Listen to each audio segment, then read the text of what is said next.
Bonjour. La sonde InSight de la NASA, grâce à son sismomètre, d'ailleurs sous responsabilité française, avec de nombreux instituts français impliqués et un soutien du CNES, a détecté une onde sismique le 24 décembre 2021 qui provient de la formation d'un cratère sur la surface de Mars. Et la sonde Mars Reconnaissance Orbiter a pu identifier ce cratère qui se situe, l'image se situe derrière moi, qui fait 150 mètres de diamètre et une vingtaine de mètres de profondeur. Alors c'est assez extraordinaire puisque c'est quand même le plus gros impact qui a été détecté sur Mars jusqu'à présent, le plus gros cratère frais identifié, nouvellement créé, qui donc nous rappelle que des collisions se produisent sur nos planètes et d'ailleurs aussi la Terre. Alors je vais parler plutôt très brièvement de cet aspect-là et non pas des résultats que cela a impliqué sur la structure de la croûte martienne, qui n'est pas mon expertise, pour rappeler en fait ce phénomène d'impact et sa fréquence dans le système solaire interne. Donc en réalité, Mars subit des impacts régulièrement, comme la Terre, comme la Lune, comme toutes les planètes. Et le fait qu'un objet puisse faire un cratère de 150 mètres de diamètre sur la surface de Mars vient du fait que Mars ayant très peu d'atmosphère, même un objet assez petit peut atteindre sa surface. Alors, par exemple, ici, on estime que la taille du projectile faisait une douzaine de mètres. Alors, bien sûr, hein, il y a des barres d'erreur, il y a des grandes incertitudes, mais typiquement, on peut dire que la taille d'un cratère est entre 10 et 20 fois la taille du projectile. Donc là, 150 mètres de diamètre, un projectile d'une douzaine de mètres, ça vaut à peu près. Si ça se produisait sur Terre, en fait, ce projectile aurait plus de chances d'exploser dans l'atmosphère.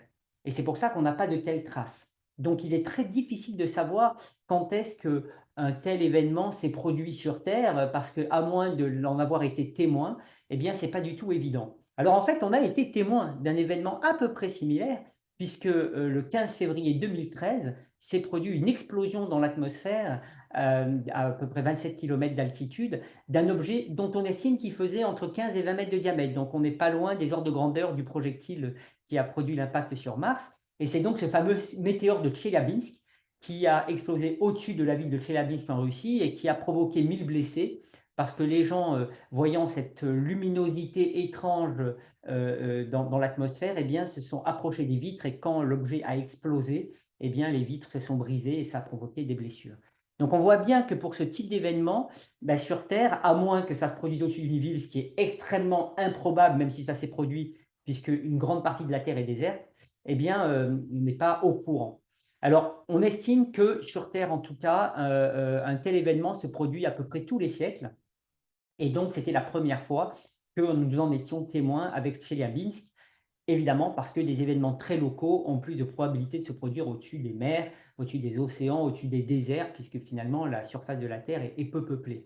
Et bien sûr, la Lune, Mars sont des meilleurs enregistreurs des impacts parce que n'ayant pas d'atmosphère, eh bien, elles nous donnent accès finalement à cet enregistrement sur la durée de tous les impacts qu'ils ont subis. Et ce qui est extraordinaire ici, et grâce au sismomètre c'est sur InSight, eh bien, c'est qu'on a pu en être témoin et en faire la mesure, ce qui nous rappelle que les collisions se produisent et c'est encore une fois un témoignage direct de tel événement, comme on l'a vu avec la comète Shoemaker-Levy 9 en 1994, qui est rentrée en collision avec Jupiter. Et ça nous rappelle qu'on a une population de petits corps d'abord fascinant scientifiquement, c'est le plus important, mais aussi qu'on a intérêt de mieux comprendre pour s'en protéger sur le long terme puisque pour l'instant, nous n'avons aucun risque identifié. La plupart des objets sont petits comme celui-là et explosent dans l'atmosphère.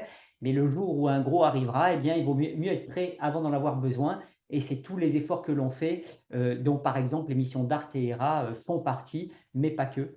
Donc voilà, je voulais rappeler ceci, mettre cet impact dans le contexte général des impacts dans le système solaire interne. Ce type d'impact se produit régulièrement, je l'ai dit, tous les siècles sur Terre en moyenne, mais ne produisent pas d'impact parce qu'on a une atmosphère. Et on a cette chance de pouvoir en être témoin directement grâce à des instruments mis sur une autre planète qui nous permettent du coup d'en tirer des informations scientifiques cruciales sur cette planète, ce qui montre bien l'intérêt d'étudier les impacts qui non seulement peuvent provoquer un problème pour nous, mais surtout nous permettent de tirer des informations scientifiques extraordinaires, puisque les collisions ont joué un rôle majeur dans toute l'histoire du système solaire.